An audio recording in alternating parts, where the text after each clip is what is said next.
말도 많고 탈도 많았던 2023 새만금 세계 스카우트 잼버리 대회가 폐영식과 K-팝 공연으로 12일간의 대장정을 마쳤습니다. 이번 한국에서 열린 잼버리가 역대급 규모를 자랑했던 것만큼 잼버리가 끝난 후 대원들의 다음 행선지가 전 세계적으로 큰 화제가 되고 있는데요. 행사 일정이 끝나는 즉시 한국을 고소를 하겠다는 영국의 발언이 화제가 된 만큼 잼버리 대원들의 발빠른 귀국을 예상했지만 놀랍게도 결과는 정반대였습니다. 무려 절반이 넘는 인원들이 강력한 잔류 의지를 내보인 건데요. 각종 해외 언론사에서 해당 소식을 특집으로 보도하기 시작하자 전 세계가 말도 안 된다는 반응을 내보이고 있습니다. 심지어 한국에서 벌어진 이 뜻밖의 일을 미국 언론에서 직접 보도하기도 했습니다. 해당 방송 내용은 2시간 만에 300만 조회수를 달성하며 외국인들의 상당한 댓글이 달렸는데요. 해당 내용 번역본입니다. 대원들 사이에서 열악하고 부실했다는 평이 압도적으로 많았던 이번 잼버리는 한국 관광이 주요 내용이 되며 오히려 한국에 대한 인식이 크게 바뀌게 되었습니다. 행사 일정이 끝나는 즉시 모든 대원들이 당장 복귀할 거라는 예상과는 달리 대다수가 한국의 문화를 더욱 알아보고 싶다며 잔류를 신청한 건데요. 잼버리 행사가 끝남과 동시에 많은 대원 중 대부분이 잔류를 희망하거나 심지어는 가족을 초대해 한국에서 여행을 하는 모습을 보이기도 했습니다. 세계 스카우트 연맹이 조사한 통계 결과에 따르면 37개국 3,200여 명의 스카우트 대원 가운데 30개국 1,200명이 한국 공항 인천에서 잔류를 희망했습니다. 한국에서 며칠 더 머무르며 관광하거나 프로그램에 참여하기를 희망한 것입니다. 대원들은 한국 곳곳으로 퍼져 추가 관광을 하며 일정을 소화했는데 영국 스카우트 대원 600여 명은 12일 강원 춘천 지역을 방문해 애니메이션 박물관과 레고랜드 등을 방문해 시설을 관람하고 놀이시설 등을 체험했고, 스웨덴 잼버리 대원 890여 명은 버스 20여 대에 나눠 타고 부산을 찾았습니다.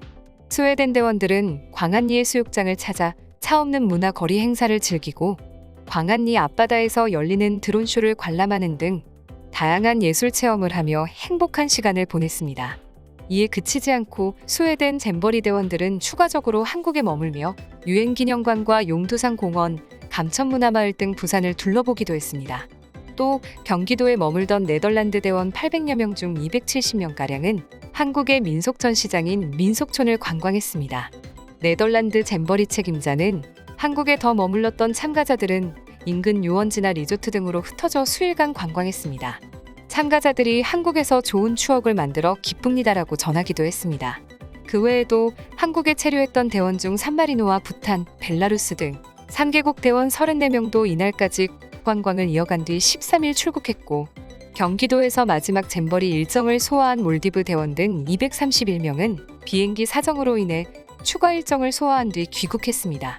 뿐만 아니라 포르투갈 참가자 13명, 체코와 루마니아 참가자 102명, 우루과이 참가자 33명은 12일부터 14일까지 세계문화유산 탐방을 위해 경주와 안동을 찾기도 했습니다. 출국 날에는 한국에게 감사의 인사를 전하는 대원들의 인터뷰도 볼 수 있었습니다.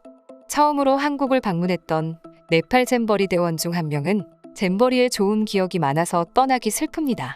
지구온난화에 대해 얘기할 아주 좋은 기회였습니다. 이제 지구가 기후변화에 대해 신경 쓰고 화제인 만큼 한국을 비난할 수는 없다고 생각합니다라며 한국의 탓이 아니니 너무 속상해하지 말라는 뜻을 전하기도 했습니다. 이렇게 많은 나라들이 잔류를 신청하며 예상 밖의 태도를 보였는데, 그중 평소 한국에 대한 인식이 좋지 않았던 독일 대원들의 반응이 가장 뜨거워 놀라움을 안겼습니다. 더위에 태풍까지 경험하며 초기에는 열탈진으로 고생했지만 모든 것이 긍정적인 방향으로 흘러갔던 것 같다. 다채로운 한국 문화 체험까지 즐길 수 있었고, 특히 한국인들의 대처는 놀라울 정도로 빨랐다. 우린 한국 잼버리 폐영 이후에도 가족을 초대해 문화 기반 시설 관람과 체험을 이어갈 수 있도록 잔류를 원한다고 밝히기도 했습니다. 심지어 이미 잔류를 결정해버린 몇몇 독일 잼버리 대원들은 한국 문화의 특색을 잘 살린 다양한 볼거리가 많았다. 특히 처음 보는 다양한 프로그램들의 디자인에 놀랐으며 짜임새 있게 만들어져 있어 잔류를 결정했다. 잼버리 기간이 끝났지만 귀국할 때까지 K-문화의 매력과 진수를 다양하게 경험해보고 싶다고 말하기도 했습니다. 평소 동양인에 대한 인종차별이 심하다고 알려져 있어 당연히 한국과는 관계가 좋지 않을 거라 생각했던 독일인들이 보인 뜨거운 반응에 전 세계가 관심을 가지고 있던 중, 최근 한국에서 삭발을 감행한 독일 잼버리 대원들이 쓴 글 내용이 전 세계적으로 화제가 되고 있습니다. 한국 잼버리에 참가했던 독일 대원 중 한 명인 율리아가 한국에게 하고 싶은 말이 있다며 적은 글 내용 번역본입니다. 안녕하세요. 얼마 전 한국 잼버리에 참가했던 독일 대원 율리아입니다. 저뿐만 아니라 많은 독일 대원들이 이번 한국 방문을 통해 참 많은 것을 배웠습니다. 우선 한국에게 정말 감사하다는 말을 전하고 싶습니다. 독일에선 절대 배우지 못할 것들을 배워왔거든요. 사실 이번 한국 방문은 저희 독일 대원들에겐 방문하기 전부터 의미가 매우 컸습니다. 원래 동양인들 사이에서 유럽 국가 중 동양인에 대한 인종차별이 심한 나라를 꼽으라면 제일 먼저 프랑스와 독일이 나올 정도로 저희 나라에 대한 인식이 좋지 않다고 알고 있었습니다. 그러나 이는 전혀 사실이 아닙니다. 요즘 유럽은 한국인에 대한 호감도가 매우 높아지는 추세입니다. 지금 독일은 온통 한국으로 도배되어 있을 정도죠. 그 예로 독일에선 슈바르츠라는 마트를 쉽게 볼 수 있는데 한국으로 치면 이마트나 홈플러스 같은 느낌이죠. 이렇게 동네마다 하나씩 있는 슈바르츠 마트 안을 들어가 보면 체인 광고마다 온통 한국인들이 등장해 한국말, 한국 노래, 한국춤을 추고 있습니다. 독일 마트만 본다면 여기가 한국이 아닌가 싶을 정도예요. 뿐만 아니라 요즘 독일에선 한국 여행이 유행처럼 퍼지고 있습니다. 다양한 볼거리도 그 이유지만 한국인들은 전부 춤과 노래에 뛰어나다고 알려져 실제로 보기 위해서입니다. 심지어 제가 한국에 가기 전날엔 독일 식당에서 식사를 하고 있었는데 갑자기 종업원이 비명을 지르길래 무슨 일인가 하고 봤더니 독일에 놀러 온 듯한 한국인 남자 3명을 본 여자 종업원이 한국인이랑 처음 대화해본다며 입을 틀어막고 좋다고 비명을 지른 적도 있었죠. 좀 오버하는 부분도 있지만 실제로 요즘 독일 사람들 사이에선 한국 문화가 이렇게 인기입니다. 그래서 저희 대원들도 이번 한국 방문을 정말 기대하고 있었습니다. 결국 잼버리 일정과는 다르게 우여곡절 끝 광주라는 곳에서 관광을 하며 일정을 마쳤지만 한국의 새로운 문화에 놀라지 않을 수 없었습니다. 화려하기만 한 한국의 문화 속엔 심도 깊은 사람들의 오랜 발자취가 남아 있었습니다. 불교와 스님이라는 신기한 문화였죠.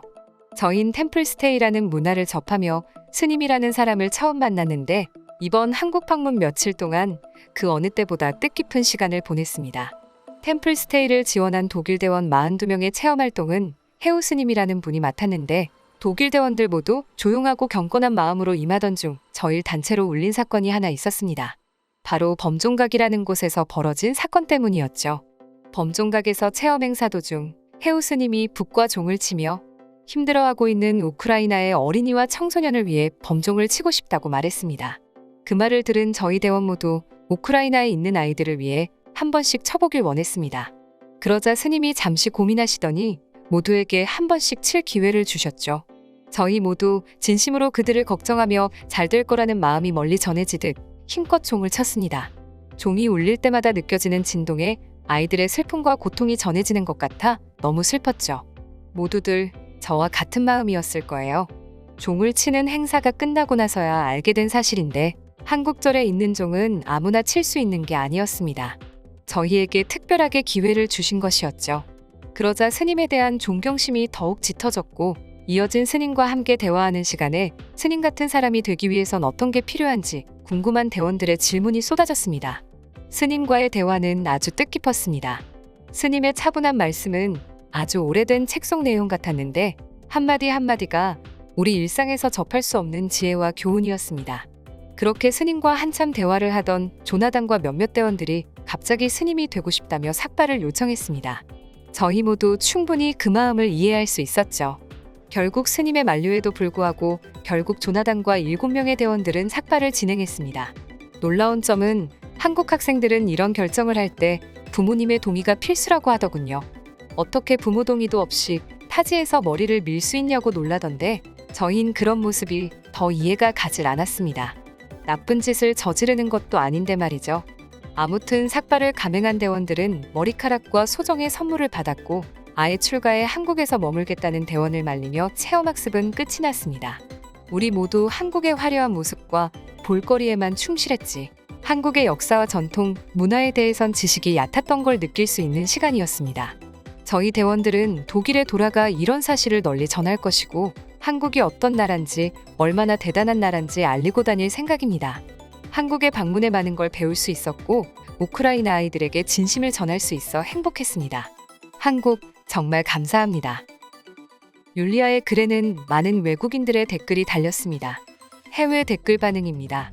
한국과 독일은 비슷한 역사를 가지고 있어 서로 매우 친할 줄 알았는데 적대적인 인식이 있었군요. 지금은 아니라니 천만다행입니다. 이번 독일 대원들의 삭발 소식은 저희 호주에서도 들리고 있습니다. 대원들의 깊은 마음에 박수를 보냅니다. 독일 잼버리 대원들의 마음을 울리는 정서적 교감이 있었던 것 같네요. 너무나 놀랍습니다. 전 3년 전 한국에 방문했을 때 지인의 소개로 불국사라는 곳에 간 적이 있습니다. 한국의 절이라는 곳은 특유의 냄새나 조용함이 특징이지만 특히 절에서 나는 소리들이 참 마음에 들었습니다. 기념품을 팔지 않아 아쉬웠습니다. 한국에 그런 곳이 있는 줄 몰랐습니다. 한국은 교회나 성당이 많아서 그런 문화가 있는 줄도 몰랐네요. 나중에 한번 방문해 봐야겠습니다. 독일 대원들의 용기에 박수를 보냅니다. 우크라이나가 이번 일을 통해 한국과 독일을 기억할 것입니다. 독일에서 17살 정도 나이가 되면 학부모랑 상담하려고 해도 그냥 우리 애랑 직접 이야기하라고 할 정도로 대부분의 부모가 아이의 의견을 존중해 줍니다. 아이들이 독립적인 건 당연하고요. 독일에서 삭발을 한 대원들은 귀국 후 이와 같은 글과 영상을 통해 한국에서의 경험을 전하며 이보다 행복할 수는 없었다고 말하고 있다고 합니다. 마음을 열고 다른 문화를 받아들여준 독일 대원들에게 박수를 보내며 이상 파노TV입니다. 시청해주셔서 감사합니다. 구독과 좋아요는 영상 제작에 큰 힘이 됩니다. 눌러주셔서 감사합니다.